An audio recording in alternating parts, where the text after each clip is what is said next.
मेहनत के बाद बताओ ऊपर अंतरिक्ष में जाइब। जो हमार गाना आजकल हो जी बाजता, हमार गाना अंतरिक्षों में बाजता। ओ जिगिया दोसर के होने के सुन ले, के आदमी सुन ले बा वो पेट्रोल डालने के बाद अंतरिक्ष में मिले ले कि माँ के ज्योति से नूर मिलता है, सभी के दिलों को सुरूर मिलता है।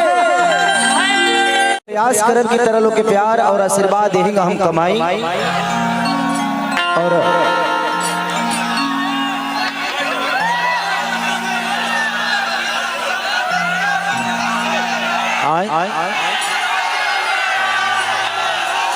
कि खाना और पीना साथ रहना तो रखती तीन थान गहना। तो बस अब बताओ लो जिता दिले रहता तो मैं ही जिनो रहती। लेकिन अच्छा भाई हम आजाद आदमी हैं। हमारा जिंदगी में हम चाहिए नहीं जे भगवान हमके इतना कुछ दे दे, कम से कम हम लोग के मदद करते रहे। प्रयास हमेशा से रहला, बट कौनो बात ना वो एगो सुजनी रहे, वो सफल रहे। हेलो वो एगो समय रहे, वो बीत गई। हम 3 महीना छपरा बनाए नहीं जानते रखा है, हम चुनाव से निकलिए ना पाता नहीं।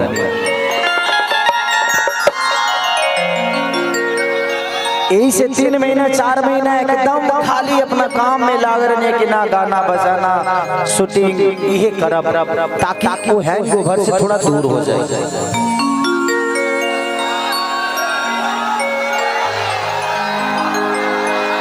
देखा वो बीत गइल बा, वोट चोरी भइल बा कि डकैती भइल बा, ऐसे कोनो मतलब नहीं है। जे जीतल बा ओकरा के बधाई देवे के बा हमनी के, और प्रयास करे के बा कि हमनी के विधायिका छोटी कुमारी जी कम से कम छपरा के बेहतर खातिर जितना बढ़िया हो सके वहाँ के कार्य करी। अगर हम जीते रहते तो हमारी जिम्मेदारी रही, लेकिन वहाँ के जीतल बनी हमारा तरफ से शुभकामना बा बहन के कि रुआ छपरा के जितना बेहतर हो सके रुआ बनाई।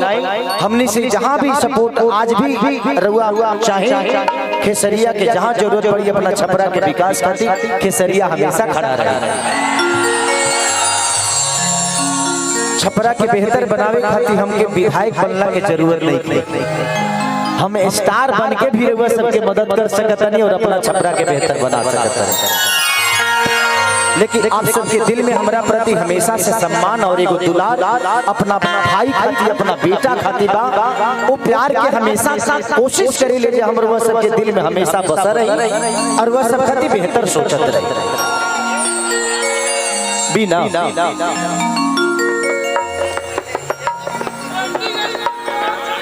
अरे ना और अभी हम आओ तनी अंकुश राजा जी 11 गो गरीब लड़की सन के बियाह कराले, तो ओही जी हमहु गए रे हां और जी शादी में तनी हमके लेट हो गइल हां, न तो हम बहुत पहले आई रहती है, इसलिए शादी में कोनो हम न्योता करे ना, बल्कि हमरा अपना खुद ही छोट भाई के बियाह आए। परिवार में सिर्फ हम पैदा नहीं की भाई इजगिया के जितना लोग बा छपरा के, चाहे हमारे मुन्ना भैया हो खस, चाहे बुलबुल भैया हो खस, चाहे हम उपेंद्र भैया हो खस, चाहे हमारे मंत्री जी के परिवार हो खे, चाहे राम बाबू चाचा हो खस, चाहे जितना भी लोग हमारा खातिर प्यार और आशीर्वाद लुटौले बा, ओकरा के प्रयास करब के जीवन में हम हमेशा एगो छोट अनुज बन के रह सबके सेवा करी और इस सेवा में हमेशा रही।